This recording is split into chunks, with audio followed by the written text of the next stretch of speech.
کشتیوں میں کیوں مرتے ہیں بائے جاوید چودھری۔ حاجی غلام رسول کی کہانی پاکستان کے ہر بے روزگار کے لیے ہدایت ہے۔ حاجی صاحب کا تعلق سکردو کے آخری ٹاؤن اسکولی کے ساتھ ہے۔ اسکولی K2 جاتے ہوئے آخری پڑاؤ ہے۔ اس کے بعد 8 دن کی پیدل مسافت کے بعد بیس کیمپ آتا ہے۔ غلام رسول کا خاندان پورٹر تھا۔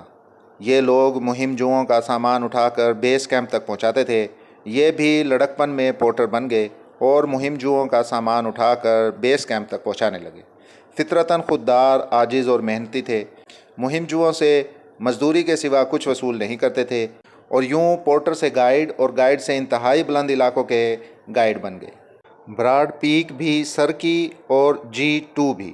یہ 2000 میں جرمن مہم جوؤں کے ساتھ سنو لیک کی طرف گئے۔ ٹیم میں ایک جرمن خاتون بھی تھی۔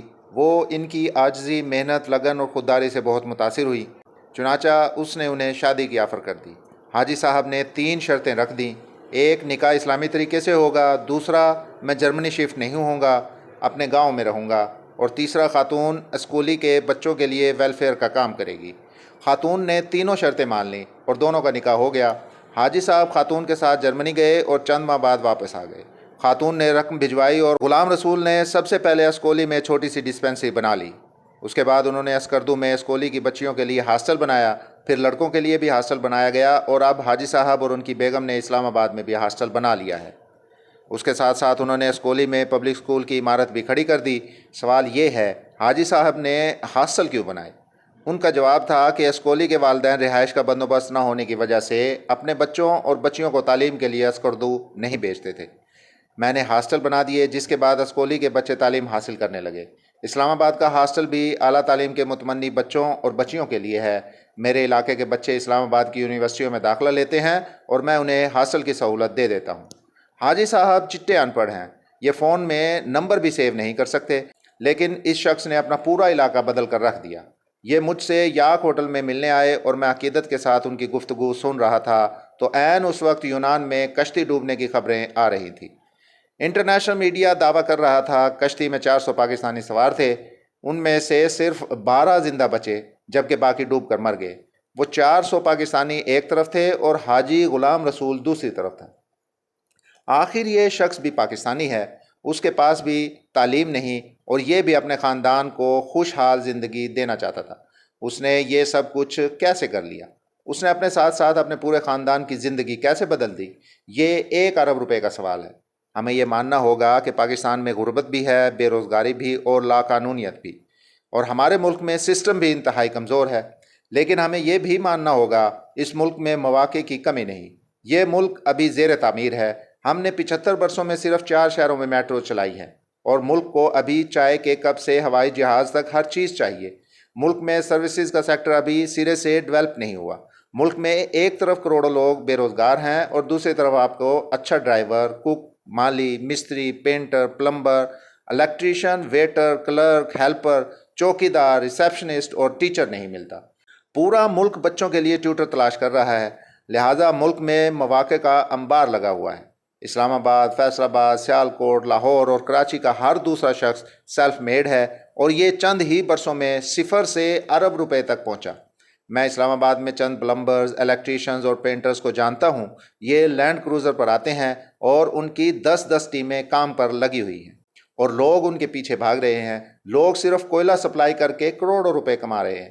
راولپنڈی میں ویسپا اسکوٹر کا ایک میکینک ہے، یہ لاکھوں روپے کما رہا ہے، جبکہ نوجوان اس زیر تعمیر ملک کو چھوڑ کر اس مکمل یورپ میں جانا چاہتے ہیں جس میں فرش صاف کرنے کے لیے بھی تعلیم اور تربیت چاہیے، جس میں مزدوری کے لیے بھی ٹریننگ درکار ہوتی ہے، اور آپ اگر ایک بار وہاں چلے گئے تو پھر اس وقت تک واپس نہیں آ سکتے جب تک آپ کے کاغذات مکمل نہیں ہوتے، اور کاغذات کی تکمیل کے لیے زبان، ورک پرمٹ اور ٹریننگ چاہیے۔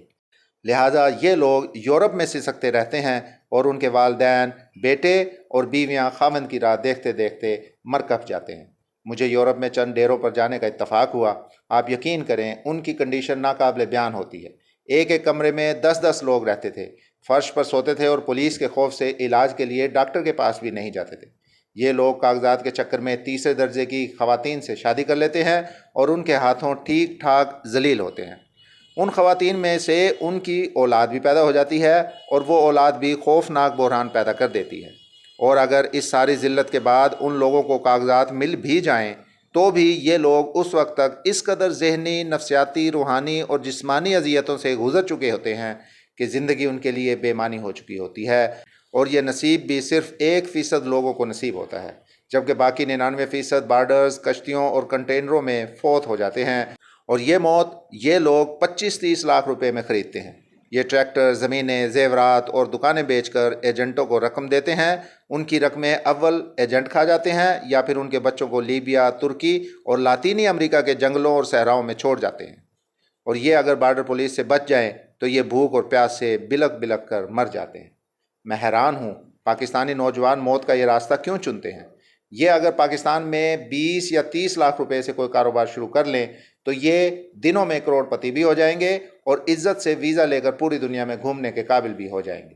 ان لوگوں کو یہ راستہ نظر کیوں نہیں آتا؟ دوسرا، یہ اگر ہر صورت یورپ جانا چاہتے ہیں تو اس کے لیے بھی جائز اور سیدھے راستے موجود ہیں۔ یہ لوگ ملک سلیکٹ کریں اور اس ملک کی زبان سیکھنا شروع کر دیں۔ یہ سہولت آن لائن پر موجود ہے۔ آج گاؤں کا لڑکا بھی موبائل فون کے ذریعے کسی بھی ملک کی زبان سیکھ سکتا ہے۔ یہ اس کے بعد وہ کام سیکھ لیں جس کی اس ملک میں ضرورت ہے۔ مثلا اسپین اور اٹلی میں کھیتی باڑی کے ورکرز کی بے تحاشا ضرورت ہے۔ یہ نوجوان زرعی اداروں اور یونیورسٹیوں سے ٹریننگ لے سکتے ہیں۔ اس ٹریننگ کے لیے زیادہ پڑھا لکھا ہونا ضروری نہیں ہوتا۔ یہ ان پڑھ ہونے کے باوجود ٹریننگ لے سکتے ہیں اور یہ اس کے بعد اس رقم کا صرف 20% بیرون ملک وکیل یا ریکروٹمنٹ کو دے کر ورک ویزا حاصل کر سکتے ہیں اور باقاعدہ جہاز میں بیٹھ کر باہر جا سکتے ہیں۔ یہ طریقہ تھوڑا سا مشکل اور لمبا ہے، لیکن اس میں جان کا خطرہ بھی نہیں اور رقم بھی ضائع نہیں ہوتی، اور آپ لوگ اپنے روزانہ کے کاموں یا جابز کے ساتھ ساتھ بھی کر سکتے ہیں۔ مگر شاید ہم مجموعی طور پر ایک بے وقوف قوم ہیں۔ ہم بیڑ چال میں کنویں میں چھلانگ لگانے والے لوگ ہیں، لہذا ہر ایک 2 ماہ بعد کشتی ڈوبنے کی خبر ملتی ہے، ہم اس پر روتے دھوتے ہیں اور پھر اگلی کشتی کا انتظار شروع کر دیتے ہیں۔ میری حکومت بالخصوص اوورسیز منسٹری سے درخواست ہے، آپ ملک بھر میں اوورسیز امپلائمنٹ پر سیمینار کریں اور لوگوں کو بیرون ملک جانے اور ملازمت کرنے کا طریقہ بتائیں۔ اس سے لاکھوں جانیں بھی بچ جائیں گی اور ملک میں خوشحالی بھی آئے گی۔ میں اسکردو کی طرف واپس آتا ہوں۔ ہم اسکردو میں پہلے دن شگر گئے، ہمارا دوسرا دن کچورا میں گزرا۔ اسکردو ایئرپورٹ کی دوسری جانب پہاڑوں کے اندر 2 خوبصورت جھیلیں ہیں۔ بالائی جھیل اپر کچورا جھیل کہلاتی ہے۔ یہ جھیل کچورا گاؤں میں واقع ہے اور انتہائی خوبصورت ہے۔ وہاں صرف 4x4 جیپ جا سکتی ہے۔ راستہ تنگ اور خطرناک ہے، لیکن آپ جھیل کے کنارے پہنچ جاتے ہیں تو ساری تھکان دور ہو جاتی ہے۔ جھیل کے راستے میں چائے خانے اور چھوٹے چھوٹے ہوٹلز بھی ہیں۔ کچورا کی چیری، شہتوت اور خوبانیاں بہت مشہور ہیں، آپ کو یہ قدم قدم پر مل جاتی ہیں۔ جھیل میں درجن کے قریب ندیاں اور نالے گرتے ہیں۔ یہ گلیشیئرز کا ٹھنڈا پانی جھیل تک پہنچاتے ہیں۔ آپ کو پوری وادی میں ندیوں اور نالوں کا جلت رنگ سنائی دیتا ہے۔ وہاں درختوں کی چھاؤں بھی ہے۔ لوئر کچورا اس کے بعد آتی ہے اور اس میں اپر کچورا کا پانی گرتا ہے۔ لوئر کچورا کے ساتھ دنیا کا مشہور ہوٹل شنگریلا ہے۔ یہ ہوٹل ہٹس کی شکل میں جھیل کے ساتھ ساتھ پھیلا ہوا ہے اور یہ اپنے سیب کے درختوں، سبززاروں اور خوبصورتی کی وجہ سے پوری دنیا میں مشہور ہے۔ بلتستان کیا ہے؟ آپ جب تک اسے دیکھیں گے نہیں، یہ آپ کو اس وقت تک سمجھ نہیں آئے گا۔